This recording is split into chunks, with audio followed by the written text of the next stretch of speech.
Hello everyone, एक बार फिर से आप सभी लोगों का स्वागत है क्वालिटी एंड फैक्ट्स पर।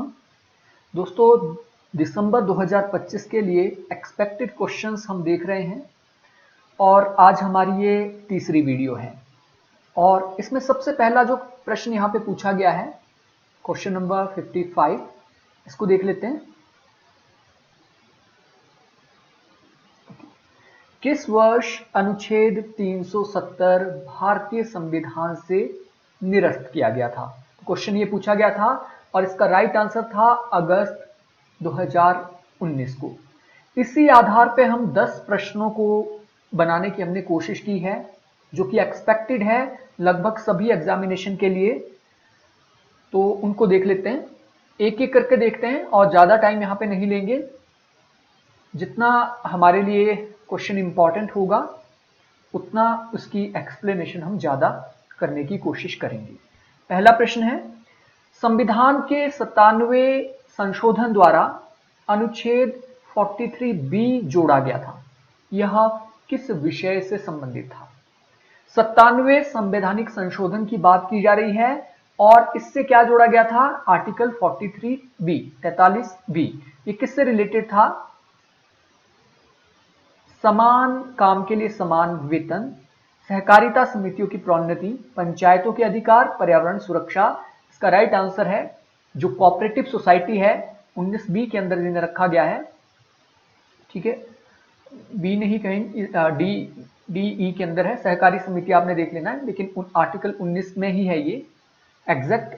इसका आपको पता होना चाहिए कि किस ये सब क्लॉज में है। ठीक है, उप आर्टिकल में है, तो इसको आपने कंफर्म कर लेना है। अगली बार हो सकता है क्वेश्चन इस तरीके से पूछा जाए कि सहकारी समितियों का प्रावधान भारतीय संविधान के किस अनुच्छेद में है? 39 ऐसे आएगा, 19(1), 19(4), 19(5) या 19(6). इसको एक बार कंफर्म कर लीजिए आप, आपके लिए काफी इंपॉर्टेंट ये रहेगा। तो सहकारी समितियों के प्रोन्नति से ये जुड़ा हुआ है। अगला क्वेश्चन, संविधान के किस अनुच्छेद को हटाकर संपत्ति के अधिकार, राइट टू प्रॉपर्टी, को मौलिक अधिकारों की सूची से बाहर किया गया था और अब ये कहां पे है? 300A में है। संपत्ति का अधिकार अभी क्या है हमारा? ये एक कानूनी अधिकार है। तो वो कौन सा आर्टिकल था जिसे हटाया गया था? ये था 31वां अनुच्छेद और 44th कॉन्स्टिट्यूशनल अमेंडमेंट के द्वारा इसे हटाया गया था, 44वें संवैधानिक संशोधन के द्वारा। अगला क्वेश्चन, अनुच्छेद 338B की रचना संविधान के किस संशोधन द्वारा की गई जो राष्ट्रीय पिछड़ा आयोग, national commission for backward class, को संवैधानिक दर्जा देता है? डायरेक्टली क्वेश्चन अगर पूछा जाए तो आर्टिकल 338B किससे रिलेटेड है? यह है एनसीबीसी से। और एनसीबीसी कब जोड़ा गया? 102वें संवैधानिक संशोधन के द्वारा। तो 102वां संवैधानिक संशोधन के द्वारा एनसीबीसी को या फिर आर्टिकल 338B को संविधान में जोड़ा गया था। अगला प्रश्न, संविधान में अनुच्छेद 15(5) और 15(6) को जोड़ने का उद्देश्य क्या था? तो 15(5) और 15(6) जोड़ा गया था जो हमारा ईडब्ल्यूएस आरक्षण है। ईडब्ल्यूएस आरक्षण दिया गया 15(5) और 15(6) के अंदर। ठीक है, तो इसका करेक्ट आंसर होगा आर्थिक रूप से कमजोर वर्गों को आरक्षण देने के लिए। ठीक है, और 103वां संवैधानिक संशोधन हुआ है किसके लिए? ईडब्ल्यूएस के लिए, ईडब्ल्यूएस को आरक्षण देने के लिए। संविधान में अनुच्छेद 323A और 323B किस संशोधन के द्वारा जोड़े गए थे और ये किससे संबंधित है? आर्टिकल 323A, आर्टिकल 323B, ये ट्राइब्यूनल से रिलेटेड है। ट्राइब्यूनल, ठीक है, यानी इसका करेक्ट आंसर है 42वां संवैधानिक संशोधन, प्रशासनिक न्यायाधिकरण, एडमिनिस्ट्रेटिव ट्राइब्यूनल से रिलेटेड है आर्टिकल 323 और 323B। और 324 से क्या शुरू हो जाता है आपका? चुनाव आयोग। अगला क्वेश्चन, संविधान के किस अनुच्छेद में विशेष रूप से जीएसटी परिषद यानी जीएसटी काउंसिल का उल्लेख हमें देखने को मिलता है? जीएसटी काउंसिल अभी हमारा वस्तु और सेवा कर जो बना है, जीएसटी काउंसिल किस अनुच्छेद के अंदर है? तो ये इसका करेक्ट आंसर है option 2, article 279A। Article 279A के अंदर है जीएसटी काउंसिल का वर्णन। तो क्वेश्चन इस तरीके से पूछा जा सकता है कि क्या जीएसटी काउंसिल एक संवैधानिक संस्था है? जैसे पूछा जाता था कई बार कि नीति आयोग क्या एक संवैधानिक संस्था है या गैर संवैधानिक है या फिर किस प्रकार की संस्था है, वैसे इससे भी प्रश्न पूछा जा सकता है। तो ये एक संवैधानिक संस्था है। किस संशोधन द्वारा संविधान में अनुच्छेद 21A शिक्षा का अधिकार जोड़ा गया था? तो इसके लिए हुआ था 86वां संवैधानिक संशोधन 2002 के अंदर। ये सारे संवैधानिक संशोधन इंपॉर्टेंट है, आपको ये पता होना चाहिए। 42वां मिनी संविधान कहा जाता है इसको, ठीक है, ये कांग्रेस ने बनाया था। उसके बाद 44वां संवैधानिक संशोधन होता है। 42वें संवैधानिक संशोधन में जो प्रावधान किए गए थे उसको चैलेंज यहाँ पे बहुत ज्यादा किया गया था, क्योंकि कांग्रेस की सरकार थी और पहली बार यहाँ पे जनता पार्टी की सरकार बनी थी। 61वां संवैधानिक संशोधन राजीव गांधी ने किया था, जब हमारी इलेक्शन की एज 21 से घटाकर 18 की गई। संविधान के किस संशोधन द्वारा अनुच्छेद 338B को जोड़ा गया, जो कि ओबीसी आयोग की स्थापना करता है? तो ये 338B किसमें जोड़ा गया? 102वें संवैधानिक संशोधन। लगभग क्वेश्चन ये रिपीट है। अगला क्वेश्चन, अनुच्छेद 312A किस संशोधन द्वारा जोड़ा गया था और ये किससे संबंधित है? 312A बेसिकली ये किससे रिलेटेड है? ये है केंद्रीय सेवाओं के सदस्यों की सेवा और शर्तों से रिलेटेड। 312A जितनी भी आपकी सेंट्रल सर्विसेज होती हैं उससे रिलेटेड है ये। अगला प्रश्न, अनुच्छेद 239AA आर्टिकल 239AA और आर्टिकल 239AB संविधान में किस संशोधन के तहत जोड़े गए और ये किससे संबंधित है? आर्टिकल 339 की जब बात आती है, 339AA की बात आती है, तो ये दिल्ली से रिलेटेड है। तो इसका करेक्ट आंसर है, ये जोड़ा गया था 69वें संवैधानिक संशोधन के द्वारा और दिल्ली में विधानसभा और उपराज्यपालों के जो उपराज्यपाल होता है उसके अधिकार से संबंधित है ये आर्टिकल 339AA और 339AB। तो ये 10 प्रश्न हमने यहां पे देखे। अगला प्रश्न जो पूछा गया था, चीन वियतनाम युद्ध कब हुआ? चीन वियतनाम युद्ध हुआ, इंडो चाइना वॉर इसे कहा जाता है। चीन वियतनाम युद्ध, इंडो चाइना वॉर इसे नहीं कहा जाता है, इसको आपने थोड़ा सा क्लियर करना है। इंडो चाइना वॉर को वियतनाम वॉर कहा जाता है, ठीक है। तो लेकिन वियतनाम का जो 1950 वाला वॉर है, जो कंबोडिया वगैरह जिसमें जुड़े होते थे, ठीक है। तो चीन और वियतनाम के बीच जो वॉर हुआ वो हुआ 1979 में। इसके पीछे रीजन क्या था, क्यों ये वॉर हुआ? इसके पीछे सिंपली हम देख लेते हैं, प्रश्नों को देख लेते हैं। इसके पीछे जो रीजन था, वियतनाम ने क्या किया था? वियतनाम ने कंबोडिया में, ये वियतनाम देश है, ये वियतनाम देश है, इसने कंबोडिया में क्या किया था? जो जिसको चाइना समर्थन कर रहा था, ये वियतनाम है, ये कंबोडिया है। चाइना यहां पे समर्थन कर रहा था कंबोडिया में किसे? खेमर रूज का। यहां पे था खेमर रूज शासक, खेमर रूज। और वियतनाम ने क्या किया? खेमर रूज का तख्ता पलट करने की कोशिश की और चाइना खेमर रूज का समर्थन कर रहा था। तो चाइना ने वियतनाम को समझाने की पहले कोशिश की, भाई खेमर रूज को हम समर्थन दे रहे हैं, आप ये गलत कर रहे हैं, ऐसा मत कीजिए। लेकिन खेमर रूज का जैसे ही तख्ता पलट होता है 1979 में, चीन ने वियतनाम के ऊपर आक्रमण कर दिया। तो चीन वियतनाम युद्ध कब हुआ था? 1979 के अंदर। तो 10 प्रश्न यहां पे वॉर से रिलेटेड देख सकते हैं। पहला प्रश्न, द्वितीय विश्व युद्ध की शुरुआत किस देश द्वारा पोलैंड पर आक्रमण के साथ हुई? पोलैंड पर आक्रमण 1939 में किया था। किसने ये किया था? हिटलर ने। तो इसका करेक्ट आंसर होगा ऑप्शन ए, जर्मनी। हिटलर ने पोलैंड के ऊपर आक्रमण किया था सबसे पहले और पोलैंड पर आक्रमण के बाद ही सेकेंड वर्ल्ड वॉर शुरू हुआ था। कोरियन युद्ध यानी कोरियन वॉर किस वर्ष आरंभ हुआ? कोरियन क्राइसिस भी से कई बार कहा जाता है। कोरिया का युद्ध 1950 में शुरू होता है। 1950 में किसके बीच हुआ था ये? नॉर्थ कोरिया और साउथ कोरिया के बीच। नॉर्थ और साउथ कोरिया के बीच ये युद्ध हुआ था। नॉर्थ कोरिया कम्युनिस्ट था और साउथ कोरिया को यूएस से समर्थन दे रहा था। यह पूंजीवादी देश था ये। तो नॉर्थ कोरिया ने साउथ पर आक्रमण किया था। ये लंबा चलता है वॉर। वैसे 1950 से 1955 इसका जो पहला टाइम पीरियड माना जाता है।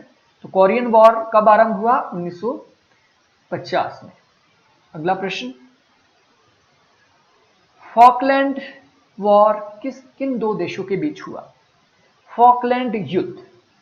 फॉकलैंड युद्ध हुआ है बेसिकली अर्जेंटीना और ब्रिटेन के बीच। इसका राइट आंसर होगा अर्जेंटीना और ब्रिटेन के बीच। अब ये युद्ध क्यों हुआ था? अर्जेंटीना ने क्या किया था? अर्जेंटीना ने फॉकलैंड जो द्वीप था, फॉकलैंड द्वीप को अपने कब्जे में लेने की कोशिश की। अर्जेंटीना ने फॉकलैंड द्वीप को अपने कब्जे में लेने की कोशिश की थी, लेकिन ब्रिटेन का यहां पे साम्राज्य होता था।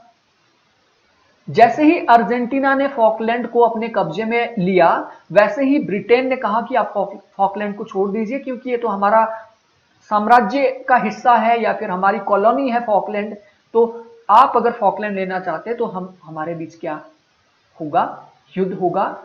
ठीक है। और इस फॉकलैंड द्वीप को लेकर ब्रिटेन और अर्जेंटीना के बीच वॉर होता है। ठीक है। अगला क्वेश्चन, चीन वियतनाम वॉर कब हुआ? हाँ, ये एग्जैक्टली जो क्वेश्चन पूछा गया था 1979 में, यहां पे रिपीट है।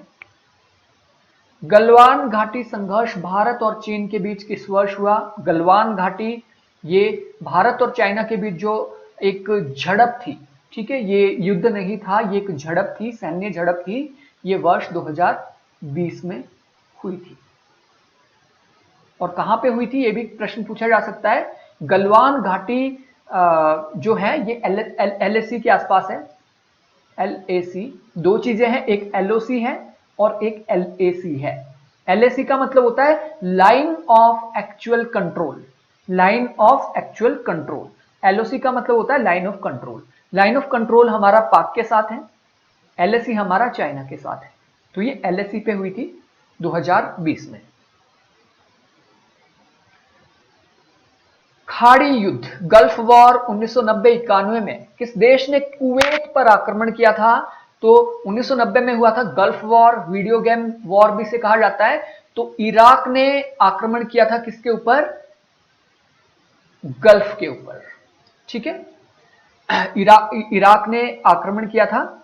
इसके पीछे रीजन क्या था? इसके पीछे रीजन ये था कि जो खाड़ी के जो देश थे, खाड़ी का जो देश था जिसके ऊपर यह आक्रमण किया गया, उसके तेल भंडार पर अपना कंट्रोल चाह रहा था सद्दाम हुसैन या फिर इराक। ठीक है। तो ये गल्फ वॉर हुआ है इराक और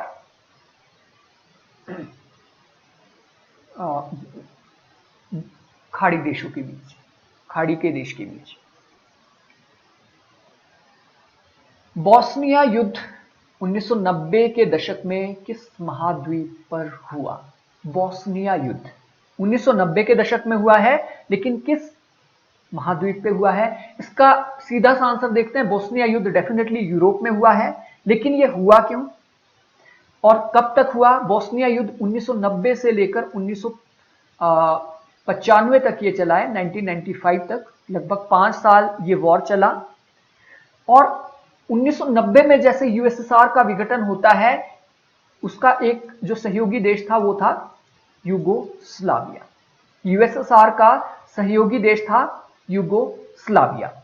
ठीक है। यूगोस्लाविया का जब विघटन होता है तो यूगोस्लाविया में क्या होता है? यहां पे गृह युद्ध छिड़ जाता है। एथनिक क्राइसिस यहां पे शुरू हो जाते हैं। यहां पे सर्ब, एक सर्ब है आपका, दूसरा आपका क्रोएटस है, क्रोएटस। ठीक है। इसको थोड़ा माफी चाहूंगा, यहाँ पे लिखने में थोड़ी दिक्कत होती है ऑनलाइन। क्रोएटस और तीसरा था बोस्नियाक। बोस्नियाक ये एक एथनिक ग्रुप है, ये क्रोएटस भी एक एथनिक ग्रुप है, ये बोस्नियाक भी एक एथनिक ग्रुप है। इन तीनों के बीच सत्ता के लिए संघर्ष होता है और इसी को कहा गया बोस्निया वॉर। 1990 से लेकर 1995 तक ये चला। कहां पे? यूरोप में। ठीक है, कहां पे? यूरोप में। क्वेश्चन नंबर 8, 2003 में इराक पर अमेरिका के नेतृत्व में हमला किस कारण किया गया था?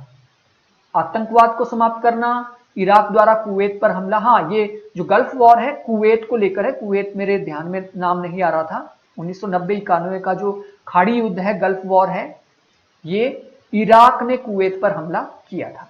ठीक है, पहले का क्वेश्चन। सामूहिक विनाश, हथियारों की खोज, कश्मीर विवाद। कश्मीर विवाद तो देखिए 2003 में definitely WMD, weapon of mass destruction, Saddam Hussain के द्वारा बनाए जा रहे हैं, इराक के द्वारा बनाए जा रहे हैं, ऐसा क्लेम अमेरिका ने किया। हालांकि वो बाद में गलत सिद्ध हुआ, ऐसे कोई हथियार नहीं बनाए जा रहे थे।